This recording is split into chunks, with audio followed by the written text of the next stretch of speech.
Bismillahirrahmanirrahim. Assalamualaikum warahmatullahi wabarakatuh. Waalaikumsalam warahmatullahi wabarakatuh. Alhamdulillahilladzi arsala rasulahu bil huda wa dinil haq liyuzhirahu 'alad dini kullih wa kafa billahi syahida. Asyhadu an la ilaha illallah wahdahu la syarikalah wa asyhadu anna Muhammadan 'abduhu wa rasuluh alladzi la nabiyya ba'dah. Alhamdulillahirabbil alamin. Selalu kita ucapkan puji syukur kehadirat Allah Subhanahu wa taala yang telah memberikan kita berupa nikmat, yaitu berupa nikmat iman, berupa nikmat Islam, dan terkhususnya nikmat kesehatan sehingga kita masih bisa bertatap muka dalam agenda kajian Islam setiap 2 minggu sekali, di mana ini diadakan Asatidz Ritonga Group, atau kita sebut juga dengan bahasa Arabnya majmu'ah lah, grup ya kan ayahanda. Jadi mudah-mudahan kegiatan ini diberkahi Allah Subhanahu wa taala. Semoga juga nanti berjalan dengan lancar. Tak lupa salawat dan salam ke roh Nabi junjungan kita Nabi besar Muhammad Rasulullah sallallahu alaihi wasallam. Dengan ucapan Allahumma salli ala Sayyidina Muhammad wa ala ali Sayyidina Muhammad, kita mendapatkan syafaat dari beliau. Amin amin ya rabbal alamin. Hadirin jamaah yang dirahmati Allah Subhanahu wa taala, para al-ustad yang kami hormati, ayahanda Haji Abdul Mun'im Ritonga SHMH, yang kami hormati pemateri kita ataupun narasumber pada pagi hari ini, yaitu al-ustad abang anda Syahruddin Ritonga SPDI MSI. Dan dalam hal ini marilah kita mulai acara ini dengan ucapan basmalah, Bismillahirrahmanirrahim. Kemudian adapun tema yang akan dibawakan pada pagi hari ini yaitu 4 mutiara pada diri Bani Adam. Dan oleh karena itu, untuk kesempatan kali ini kami persilahkan dengan segala hormat kepada Al-Ustadz Abang Anda Syahruddin Ritonga. Untuk itu tafadhol. Assalamualaikum warahmatullahi wabarakatuh. Waalaikumsalam warahmatullahi wabarakatuh. Alhamdulillahi rabbil alamin. Hamdan syakirin hamdan na'imin. Wassalatu wassalamu ala rasulillahi ajma'in. Ashhadu an la ilaha illallah wahdahu la syarikalah. Wa ashhadu anna sayyidana Muhammadan abduhu wa rasuluh alladzi la nabiyya ba'dah. Allahumma salli wa sallim wa barik ala sayyidina Muhammad wa ala alihi wa sahbihi wa sallim ajma'in. Wa qala Allah ta'ala fil Qur'anil azim, a'udzu billahi minasy syaithanir rajim. Bismillahirrahmanirrahim. Laqad khalaqnal insana fi ahsani taqwim. Shadaqallahul azim. Para tuan-tuan guru yang hadir pada kesempatan dalam majlis yang mulia Zoom Asatidz Ritonga, yang alhamdulillah majlis ini insyaallah menjadikan satu keberkahan buat kita, menjadi salah satu asbab nantinya yang akan menjadi saksi pada pengadilan Allah, yang akan menghantarkan kita pada jannahnya. Amin ya rabbal alamin. Bersyukur kepada Allah dengan senantiasa mengucap alhamdulillahi rabbil alamin. Berselawat kepada baginda Rasulullah dengan berucap Allahumma salli ala Sayyidina Muhammad wa ala ali Sayyidina Muhammad. Semoga dengan senantiasa dengan memperbanyak selawat kepada beliau, kelak kita akan mendapatkan syafaatnya. Amin ya rabbal alamin. Amin. Salam takdim dan hormat kepada ayahanda Haji Abdul Mu'in Ritonga SHMH, yang alhamdulillah menjadi pelopor wadah yang mulia ini, para asatidz Ritonga, yang menjadikan giroh dan semangat bagi kita para asatidz yang bermarga Ritonga. Nah, yang kedua, salam takdim dan hormat kepada Ustaz Adinda Zulkifli Ritonga sebagai moderator dan sebagai IT dalam majelis yang mulia ini. Dan juga salam takdim dan hormat nanti yang insya Allah pada tuan-tuan guru, para asatidz yang tergabung dalam Asatidz Tonga, yang saya muliakan dan dimuliakan oleh Allah Subhanahu wa taala. Alhamdulillahirabbil alamin. Salah satu bermula dari ayat Allah Subhanahu wa taala di dalam surah At-Tin. Allah setelah jelas memberikan gambaran kepada kita secara terang benderang.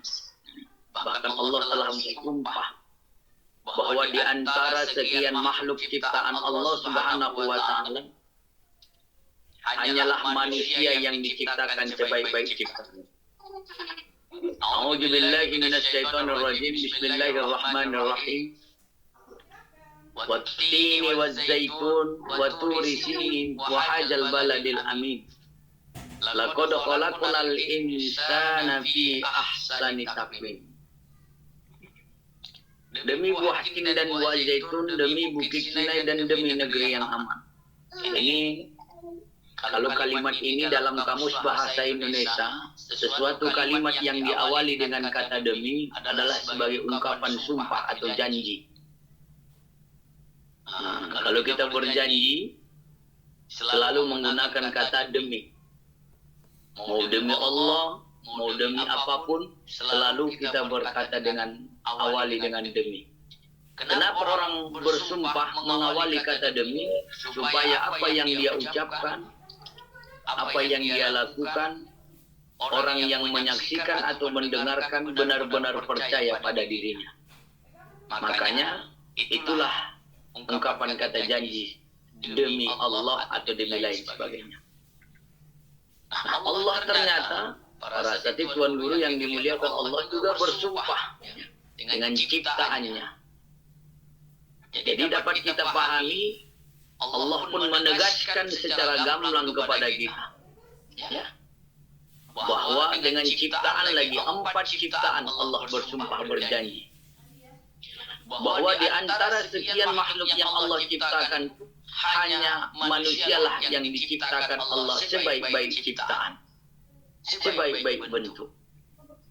Inilah para tuan guru yang dimuliakan oleh Allah Subhanahu wa taala. Mungkin beda janji kita dengan janji Allah, bedanya kalau Allah innallaha la yukhliful mi'ad. Sesungguhnya Allah tidak pernah ingkar terhadap janji. Tapi kalau janji makhluk, janji kita hamba yang doib ini terkadang ada lupa. Kadang-kadang yang lupa pun tak dilupa-lupakan. Yang lupa pun dilupa-lupakan. Yang tak lupa dilupa-lupakan. Itulah bedanya mungkin. Banyak orang bersumpah demi Allah, tapi apa perbuatannya?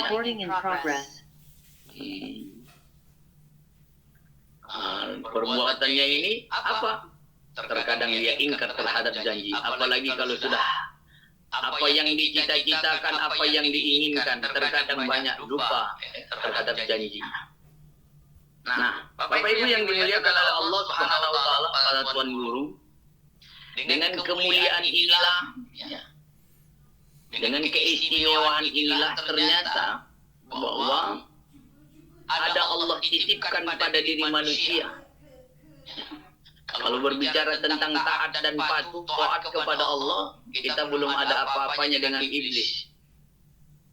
Tidak apa-apanya, tidak ada tandingan ibadah dengan malaikat. Iblis cuma satunya kesalahannya, hanya diperintahkan sujud kepada Adam, dia tak mau. Iblis sampai dia diciptakan, dari dia diciptakan sampai saat ini, bahkan sampai akhir zaman, dia tidak pernah ingkar kepada Allah Subhanahu wa taala. Tapi manusia tatkala diciptakan, ketika Allah katakan di dalam Al-Quran, wa idh qala rabbuka lil malaikati inni ja'ilun fil ardi khalifah. Ketika Allah katakan kepada makhluknya malaikat, sesungguhnya aku ingin menjadikan manusia sebagai khalifah di muka bumi. Malaikat pun sudah protes. Qalu ataj'alu fiha may yufsidu fiha wa yasfikud dima. Kenapa engkau menjadikan khalifah manusia sebagai khalifah di muka? Wa nahnu nusabbihu bihamdika wa nuqaddisu lak. Padahal mereka buat kerusakan. Bukankah kami adalah makhluk hambamu yang senantiasa bertasbih memujimu? Tapi kata Allah, qala inni a'lamu ma la ta'lamun. Pada ayat selanjutnya, kata Allah, sesungguhnya aku lebih mengetahui terhadap apa yang engkau tidak ketahui. Artinya, kalau berbicara tentang ketaatan, lebih taat iblis, lebih taat malaikat kepada Allah. Tapi tidak Allah katakan bahwa iblis, malaikat, terlebih malaikat adalah makhluk yang tunduk, makhluk yang terbaik ciptaannya. Kenapa? Para asatidz Tuan Guru yang dimuliakan oleh Allah Subhanahu wa taala, ya, menjadikan manusia ahsani takwim, ya. Rasulullah sallallahu alaihi wasallam bersabda, dikutip dalam kitab Ihya Ulumuddin, berkata, arba'atul jawahirul fisji fi jismi bani Adam. Ada 4 permata, 4 mutiara pada diri Bani Adam tersebut. Nah, mungkin inilah para asatidz Tuan Guru yang dimuliakan oleh Allah Subhanahu wa taala, yang membedakan manusia dengan makhluk Allah lainnya, sehingga kita menjadi yang terbaik diciptakan Allah. Apa itu yang pertama? Adalah mutiara atau permata yang Allah berikan kepada kita. Para asatidz Tuhan yang dimuliakan oleh Allah Subhanahu wa taala adalah fahuwal aqlu. Dialah akal. Ya. Malaikat Allah berikan akal, tapi tidak memang Allah berikan dia pada nafsu. Tidak kesempurnaan. Begitu pula sebaliknya hewan, Allah diberikan dia nafsu, tapi tak Allah berikan akal. Manusia diberikan Allah akal, diberikan nafsu. Dengan akal inilah manusia bisa menjadi lebih mulia daripada malaikat. Nah, ini. Dengan akal inilah manusia bisa membedakan mana yang hak dan yang batil. Dengan akal inilah manusia bisa membedakan mana yang benar, mana yang salah. Bahkan Bapak Ibu yang dimuliakan oleh Allah Subhanahu wa taala, ketika satu hukum itu terbebankan kepada kita, ketika dia memiliki satu rukun, satu di antaranya adalah orang yang berakal.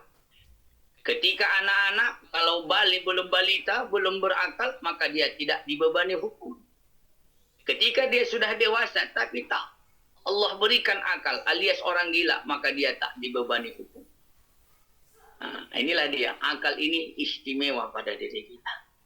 Akal ini menjadikan kita mulia.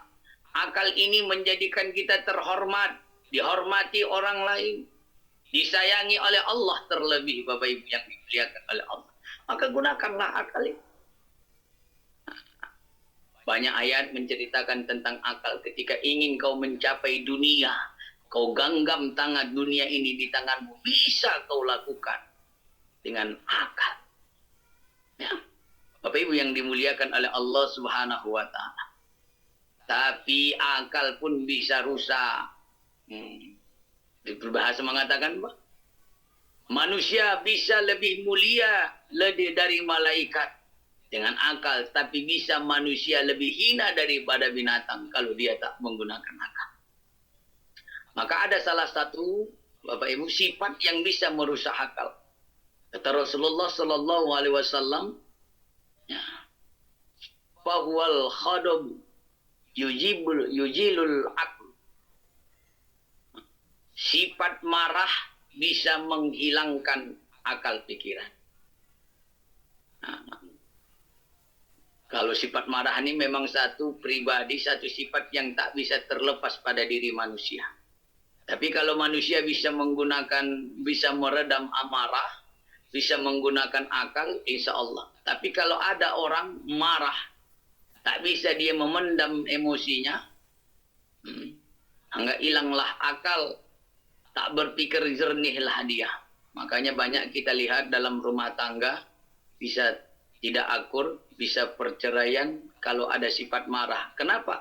Akal tidak berfungsi. Jiran tetangga bisa marahan, bisa bermusuhan kalau tidak menggunakan akal. Bahkan dalam berpolitik pun, Hari ini kita dalam dunia politik, ya, menentukan pilihan pemimpin-pemimpin kita, baik dalam gubernur, kabupaten, kota, dan lain sebagainya. Andai kata, baik dari pasangan calon atau tim pemenangan, tim sukses pun, kalau tidak menggunakan akal, saling emosi yang dibahas ketika berdebat dan lain sebagainya, maka bisa menyebabkan hilangnya persaudaraan, putusnya persaudaraan. Maka sifat akal itu harus kita jaga dengan cara apa? Redam amarah, redam emosi. Ya, perbedaan itu menjadikan satu rahmat bagi diri kita. Nah, inilah Bapak Ibu yang dimuliakan, para tuan-tuan guru yang dimuliakan oleh Allah Subhanahu wa Ta'ala. Semakin bijak, semakin tua, biasanya semakin bertambah usia, maka akan semakin lebih bijak dan bijaksana untuk memikirkan, menggunakan akal pikiran dan bisa meredam emosi kita. Lalu yang kedua, Bapak Ibu yang dimuliakan oleh Allah Subhanahu wa Ta'ala, permata yang harus kita muliakan, yang bersyukur, yang pantas kita syukuri pada diri kita, bahwa din, Allah berikan kita agama, ya, dinul Islam, agama yang sempurna, agama yang baik, yaitu agama Islam. Alhamdulillah. Bapak Ibu yang dimuliakan oleh Allah Subhanahu wa Ta'ala, inna dina indallahil Islam, sesungguhnya agama yang paling mulia di sisi Allah hanyalah Islam. Wa may yabtaghi khairal Islam dinan, jangan kau cari agama selain agama Islam.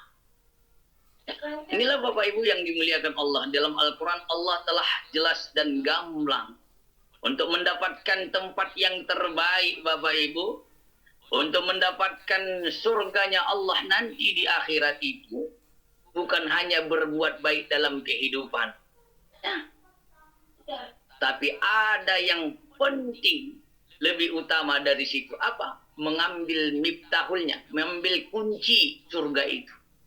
Syarat yang pertama masuk ke dalam surga itu apa? Bisa membuka kunci surga. Apa itu? Ya agama. Profesor Dr. Zakir Naik mengatakan bahwa, ya, bahwa orang yang beragama Islam itu adalah syarat utama. Beliau mencontohkan, andai kata ketika dalam satu universitas ada seorang mahasiswa yang pintar, yang jenius, bahkan dosen mengacungkan jempol untuknya. Beliau adalah mahasiswa yang terbaik. Tapi ketika di sidang dia tidak ikut di sidang, ketika di wisuda dia tidak ikut di wisuda. Lantaran apa? Padahal nilainya bagus, karena dia tidak terdaftar di universitas tersebut. Begitulah Bapak Ibu yang dimuliakan oleh Allah Subhanahu wa Ta'ala.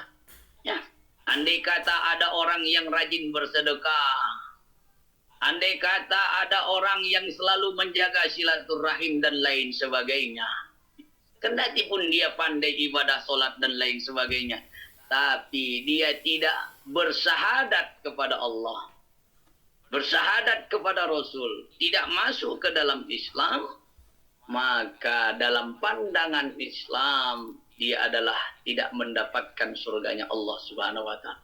Inilah yang kita jaga Bapak Ibu yang dimuliakan Allah Subhanahu wa Ta'ala. Hidup kita dalam beragama Islam, dinul Islam, dan akhir hayat pun hendaknya kita dalam dinul Islam, beragama Islam. Ada satu doa, ya, yang diajarkan oleh baginda Rasulullah kepada kita Bapak Ibu yang dimuliakan Allah, dan Rasul pun berdoa seperti itu agar diteguhkan iman kita sampai akhir hayat.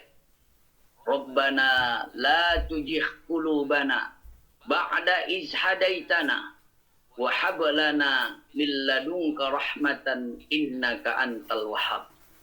Nah ini Pak, maksum Rasulullah, orang yang dijamin masuk surga, tapi dia selalu berdoa agar Allah teguhkan tauhidnya, imannya sampai akhir hayat. Beliau mengajarkan kepada kita, ya, agar senantiasa berharap dan berikhtiar berdoa kepada Allah, hidup dalam keadaan beriman dan mati pun nanti dalam keadaan beriman. Tapi Bapak Ibu yang dimuliakan Allah, agama pun bisa rusak dalam sendi-sendi kehidupan diri kita kalau ada satu sifat wal hasadu, Yujilluddin, sifat hasad, sifat dengki. Ini banyak sekarang nih Pak. Di Anda ada peribahasa S4. Susah lihat orang lain senang, senang lihat orang lain susah. Ini banyak masih terdapat di tengah-tengah masyarakat kita. Ya, dalam satu kantor ketika ada temannya naik pangkat, dia susah. Tak bisa tidur, kok bisa dia, kok nggak aku, dan lain sebagainya. Nah inilah Pak. Maka sifat hasad ini kadang-kadang bisa menyebabkan apa? Ada namanya dukun bertindak. Ya kan? Membuat satu apa? Membuat rekayasa fiktif dan lain sebagainya. Bagaimana orang yang ketika menghalangi kita untuk menjadi orang yang lebih baik, dia terpilih, kita buat yang menghalalkan segala yang haram. Nah inilah. Maka hilang, tak berpikir lagi pada agama. Contohnya pilkada-pilkada nih Bapak. Kena serangan fajar dia, hanya modal minyak makan 1 liternya dia. Akhirnya berubah pikiran. Aturannya yang baik yang didapat. Tapi kena yang memilih itu, yang mengasih minyak makan tuh yang lain, dia pilih itu. Hilang tauhid. Inilah Bapak Ibu yang dimuliakan oleh Allah Subhanahu wa Ta'ala. Lalu yang ketiga, mutiara yang Allah berikan kepada kita sehingga menjadikan kita orang yang paling terbaik di hadapan Allah Subhanahu wa Ta'ala. Menjadi orang yang mulia karena Allah berikan kepada kita sifat al-haya, sifat rasa malu. Maka dalam satu hadis Rasulullah Sallallahu Alaihi Wasallam mengatakan al-haya'u minal iman. Sifat malu itu sebagian dari iman. Jadi kalau orang beriman, Bapak Ibu memiliki sifat malu, berarti separuh keimanan sudah ada pada dirinya. Tinggal memenuhi separuh yang lain. Maka tanya selera, tanya pada diri kita. Sudahkah sifat malu itu ada pada diri kita? Contoh, malu kalau kita orang yang beragama Islam, tidak sholat. Malu kalau kita tidak menyembah Allah, tidak mengerjakan sholat 5 waktu. Malu kalau kita ibadah puasa, Ramadan, ibadah wajib, kita tak berpuasa. Ngaku orang Islam, tapi kok nggak puasa, nggak ada sifat malu itu bahaya. Tanya. Malu ketika berjumpa dengan orang tua, menghardik dan lain sebagainya. Malu ketika punya jabatan-jabatan yang diamanahkan itu tidak kita gunakan di jalan Allah. Malu. Bahkan malu kalau kita memiliki orang tua, tapi kita tak bisa menjadikan mereka masuk ke dalam surga. Malu. Malu kalau kita tak bisa sempat dalam kehidupan menjaga silaturahim. Maka saya berbicara tentang majelis kita yang mulia ini, para asatidz bersyukur sekali. Ya, akhirnya bisa berjumpa dengan tuan-tuan guru, dengan orang-orang tua kami, ayahanda kami. Ya. Kami yang sebagai muda-muda mungkin ya, saya tergerak dulu hati, maka saya ikut kena jumpa. Kita jumpa kan, malu ya Allah kalau kita sebagai orang Ritonga, marga Ritonga, tidak membesarkan warga Ritonga. Nah, seperti ayahanda mungkin luar biasa, ya, turun ke Medan, menggirahkan semangat, ya, cinta kepada marga. Ya. Malu rasanya kalau tak bergabung di dalam marga Ritonga asal Ritonga. Ini mungkin bagian dari dakwah ini. Mudah-mudahan ini pahala jariah nanti buat ayahanda dan para pendiri-pendiri yang selalu mencintai guyuban marga Ritonga ini. Nah, apalagi kepada Allah Subhanahu wa Ta'ala. Malu kalau seandainya kita ya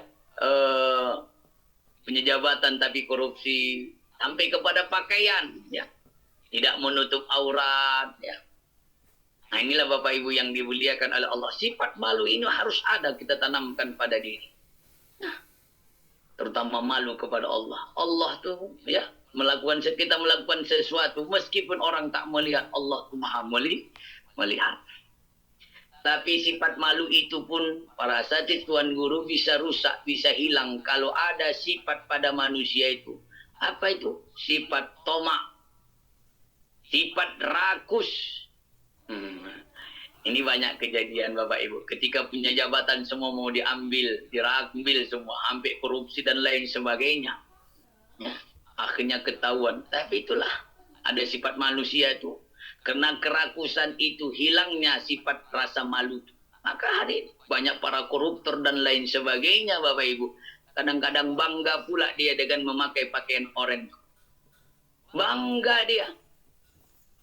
Padahal dia melakukan satu kesalahan. Sifat rasa rakus itu bisa menghilangkan rasa malu. Ya, ini Bapak Ibu yang dimuliakan oleh Allah Subhanahu wa taala, yang harus kita jaga dan kita pelihara dalam diri kita adalah sifat rasa malu. Berjiran tetangga malu kalau tak bertegur sapa. Menanyakan kabar, ya, bagaimana kabarmu? Para kita Tuan Guru, ya, setidaknya di WA ini luar biasa. Setiap saat selamat pagi, assalamualaikum warahmatullahi wabarakatuh, bagaimana kabar para Tuan Guru, para saudaraku, ya. Nah itu, setidaknya dalam grup pun walaupun wajah tak bertatap, tangan tak bersentuhan, tapi dunia maya kita tetap bertegur sapa. Inilah bagian daripada silaturahim, ya. Malu kalau tak bertegur sapa kepada saudara-saudara kita. Ini harus kita tanamkan Bapak Ibu yang dimuliakan oleh Allah. Banyak kisah tentang rasa malu itu yang dialami dan disampaikan kepada kita melalui hadis baginda Rasulullah SAW. Yang terakhir Bapak Ibu yang dimuliakan Allah Subhanahu wa taala, permata kemuliaan yang Allah berikan kepada kita adalah wal amalus soleh. Perbuatan-perbuatan amal soleh, ya. Ya, yang bisa bernilai ibadah di hadapan Allah Subhanahu wa taala. Allah ciptakan kita adalah untuk beribadah secara majmu', secara umum ibadah. Bukanlah sifat ibadah itu yang telah disyariatkan seperti sholat, puasa, zakat, haji. Tapi apa? Menjaga silaturahim. Ya. Ada amal-amalan soleh ketika berniat karena niat lillahi ta'ala. Maka semua bernilai ibadah di hadapan Allah. Lalu kemudian ada amal-amal sunnah dan lain sebagainya. Kebaikan-kebaikan. Ada orang punya amalan hanya baca bismillah setiap hari. Amal soleh. Ada orang membaca istighfar, zikir dia loh. Amal soleh. Ada orang selalu memberikan sedekah setiap pagi 2.000 satu hari kota amal soleh. Semua yang kita lakukan bisa bernilai amal soleh dengan lillahi ta'ala. Subhanallah, Masya Allah. Bapak Ibu yang dimuliakan Allah. Terkadang masuk ke dalam surga itu tak susah. Gampang. Ketika kita punya niat lillahi ta'ala bisa menjadi amal ibadah pada diri. Nah, inilah yang harus kita tanamkan pada diri. Perbanyaklah. Berzikir, melakukan amal-amal kebaikan. Ya ayyuhalladzina amanu dzkurullaha dzikran katsira wasabbihu bukratan wa asila. Hai orang-orang yang beriman, berzikirlah kamu kepada Allah sebanyak-banyaknya dan bertasbihlah engkau di waktu pagi dan petang. Ini bagian zikir, ya. Amal soleh. Zikir ini bisa bersifat syirat, bisa dijaharkan, bisa dalam hati berzikir, atau bisa membaca alam semesta ini sebagai bentuk tanda syukur kita kepada Allah Subhanahu wa taala. Macam banyak filsafat tentang zikir tersebut, makna tentang zikir tersebut. Nah, amal soleh ini pun Bapak Ibu bisa rusak pada diri kita. Kalau ada sifat pada diri kita, sifat ghibah. Ghibah itu selalu menceritakan keburukan-keburukan orang lain. Bukan hanya sifat ghibah saja pada hakikatnya. Ya. Menceritakan aib, ghibah, memfitnah, ya, dan lain sebagainya. Itu bisa merusak amal soleh. Pahala yang telah tidak kumpulkan. Tapi kita ucapkan, kita sampaikan. Mungkin dengan sifat ujub, ya, ria, takabur. Ya. Allah ketika dia bangun masjid. Berimpak dia. Amal soleh. Pahala luar biasa. Bahkan dikatakan bangun masjid adalah sedekah jariyah. Tapi terucap setiap saat adalah yang bangun masjid itu aku. Kalau tak saya bangun masjid, maka masjid itu tak secantik dan seindah itu. Maka akhirnya dengan keriaan dia, kesombongan dia, maka rusaklah pahala-pahala ibadah. Amal-amal soleh. Begitu juga. Kalau nggak kena dia yang saya tolong, saya masukkan ke PNS, ASN, apa itu, ke perusahaan itu, instansi itu, tak jadi ASN dia. Tak jadi kepala jabatan dia. Tak jadi kasih dia. Tak jadi penyuluh dia. Nah, kalau tak karena aku, ketika ada sifat-sifat itu, maka amal soleh yang kita buat itu akan rusak, akan hilang. Menjadi sia-sialah perbuatan itu. Inilah Bapak Ibu, para asatidz, tuan-tuan guru, ayahanda yang dimuliakan oleh Allah Subhanahu wa taala. Ya, 4 mutiara ini yang harus kita pelihara, jangan sampai hilang pada diri kita. Akal yang sempurna. Mudah-mudahan kita sehat selalu, bisa terus berbuat baik, beribadah kepada Allah, bisa membedakan yang hak dan yang batil, dan harapan kita terus ya sampai akhir hayat kita. Yang kedua adalah agama. Mudah-mudahan agama Islam terus melekat pada diri kita. Mohon maaf ya, perkara tonga ini pun juga banyak ya yang bukan Islam, tapi kita yang seakidah haruslah kuat. Hendaknya kita hidup dalam keadaan beriman, mati pun dalam keadaan beriman dalam agama Islam. Ya. Allahumma ahyina bil iman wa amitna bil iman. Baru yang ketiga adalah sifat rasa malu, terus kita pelihara pada diri kita. Malu terutama kalau kita tak beribadah kepada Allah. Malu meminta berlebih kepada Allah, tapi ibadah yang wajib-wajib, yang sunnah kita tinggalkan. Malu kalau kita tak menjaga silaturahim dan lain sebagainya.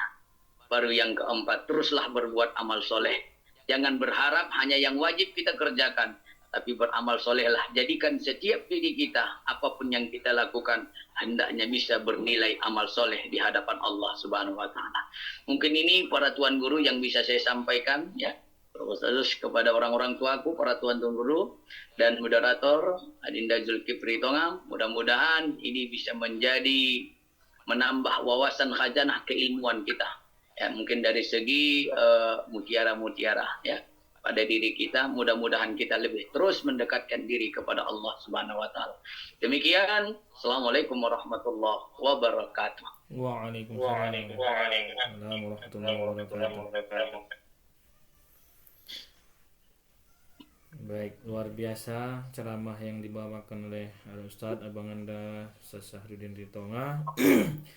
Jadi ada sedikit pantun ini ayahanda, Bang Anda. Bunga mawar di taman mekar, orangnya ganteng menyejukkan mata. Ceramah Ustadz Sahrudin Ritonga begitu berkobar, menguatkan iman dan menguatkan takwa. Amin, Masya Allah. Luar biasa memang ceramahnya. Padat, walaupun suaranya tadi udah agak berserak-serak karena memang banyak jadwal, tetap luar biasa semangatnya Bang. Jadi mudah-mudahan jadi motivasi bagi kami, terkhusus yang muda-muda ini juga, dan motivasi dari ayahanda kami harapkan selalu untuk selalu mengikatkan kita bersama agar kajian rutin ini berjalan dengan lancar dan baik dan selalu kita laksanakan. Baik, ada pun tadi tema yang cukup menarik yaitu terkait 4 mutiara. Mutiara pada diri Bani Adam yang harus kita perhatikan. Yang pertama itu adalah akal, yang kedua adalah agama, yang ketiga adalah sifat malu, dan yang keempat adalah amal soleh. Dan oleh karena itu mungkin saya sebagai moderator Abang Anda Ustadz, mungkin ada satu pertanyaan saya sebelum nanti kepada ayahanda dan kepada forum kita berikan. Yang pertama yaitu sebenarnya dari akal yang telah diberikan kepada manusia begitu lengkap dengan nafsu dan lain-lain. Jadi kenapalah menganugerahkan keistimewaan ini kepada manusia? Kenapa tak diberikan kepada makhluk-makhluk yang lain ini begitu? Mungkin ini Abang Anda yang ingin saya tanyakan. Nanti kita silahkan kepada Ayahanda Abdul Muin untuk menanggapi ataupun menambahilah begitu. Terima kasih. Alhamdulillah, sebelum kasir ini sebagai bentuk nambah kewawasan saja. Mungkin kedoipan ini mohon maaf dikira kalau salah dimaafkan ya. Itulah mungkin keistimewaan manusia itu dibandingkan dengan yang lain. Jadi Allah sempurnakan. Satu pertama mungkin ya karena nurnya Muhammad atau alam penciptaan Allah itu. Kekasih Allah itu yang namanya Muhammad ya. Ya, manusia itu karena Allah menciptakan kekasihnya itu ya dari golongan manusia, menjadikan manusia itu menjadi istimewa dalam pandangan Allah Subhanahu wa taala. dia sempurnakanlah itu. Itu dia. Karena Allah menciptakan kekasih ada Muhammad, yang nama Muhammad tak pernah berpisah dengan dia. Maksum yang dijamin masuk ke dalam surga. Ya. Yang syafaatnya, ya, yang doanya selalu dikabulkan oleh Allah. Yang syafaatnya yang dinantikan oleh umat-umat yang lain. Nah, ini mungkin menjadikan Allah, menjadikan manusia itu di hadapan Allah menjadi ahsanit taqwim, istimewa daripada makhluk-makhluk yang lain. Mungkin itulah gambarannya. Tapi ayahanda yang lain, Tuan Guru bisa menanggapi atau menambahnya. Nah, itu aja mungkin Ustaz. Mungkin karena Allah ciptakan dari golongan manusia ada kekasihnya Muhammad SAW, sehingga manusia itu lebih istimewa, lebih sempurna ciptaan daripada makhluk-makhluk Allah yang lainnya. Terima kasih. Gimana Nur Ayahanda? Ya, saya ini. Kalau tentang ini yang saya dengar mungkin kita klarifikasi ya. Memang ada manusia, ada malaikat, ada setan. Nah ini memang beda-beda pemberian Allah kalau nggak salah. Kalau manusia dikasih akal dan nafsu, sehingga dia bisa lebih mulia dari malaikat.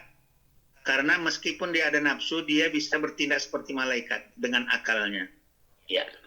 Dan dia bisa lebih terhina dari binatang karena dia punya nafsu tapi masih bisa dia seperti malaikat, bisa dikendalikan oleh akalnya. Jadi di sini letak mulianya manusia. Kalau malaikat dia cuma punya akal saja, jadi nggak punya nafsu, patuh saja dia wajar aja patuh. Kenapa? Karena dia nggak ada nafsunya, nggak ada ngantuk, nggak ada tidur, nggak ada lapar, nggak ada malas. Jadi kalau dia patuh saja, ya memang begitu. Orang yang punya akal tak punya nafsu. Makhluk yang punya akal yang nggak punya nafsu. Tapi binatang kalau dia bertindak salah, nggak apa-apa juga. Karena memang dia tidak ada akalnya. Dia cuma punya nafsu.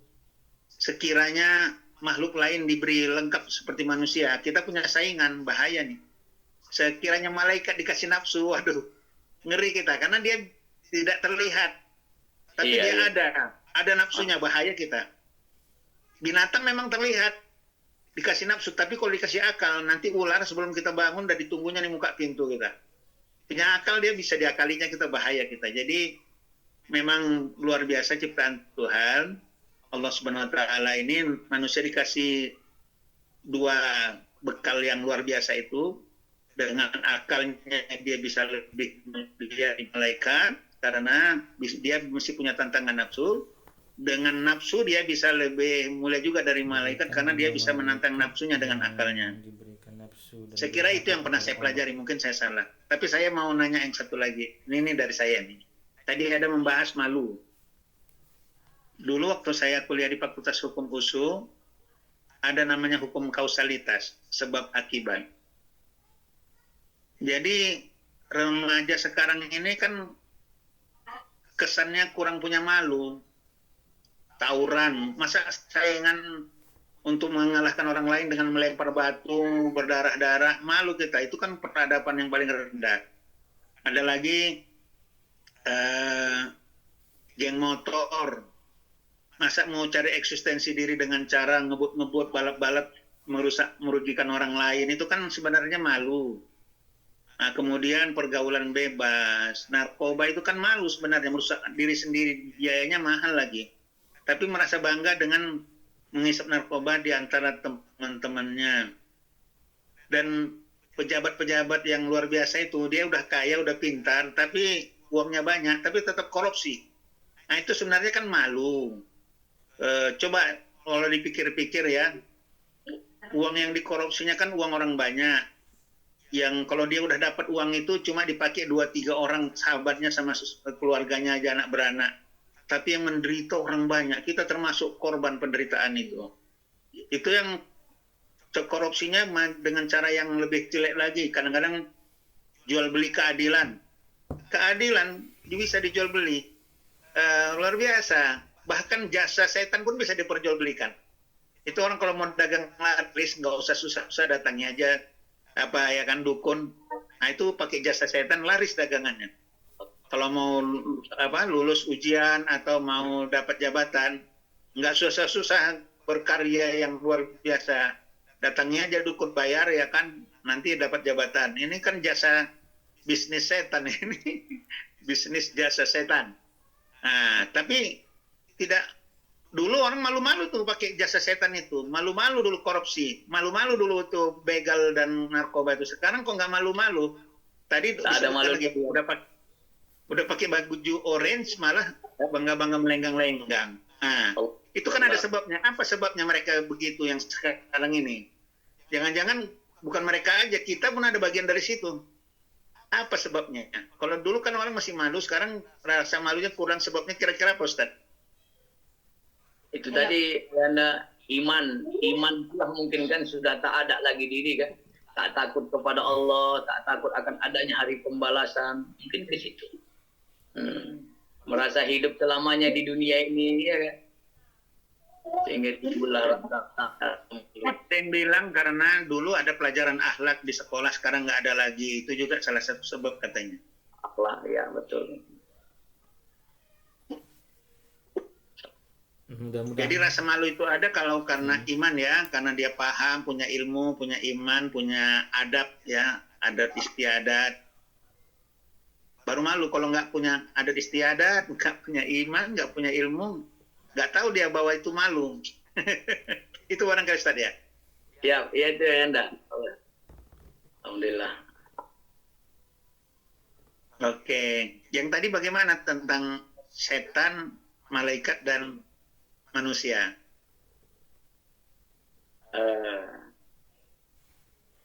Ya itu tadi ada namanya penciptaan manusia itu kan.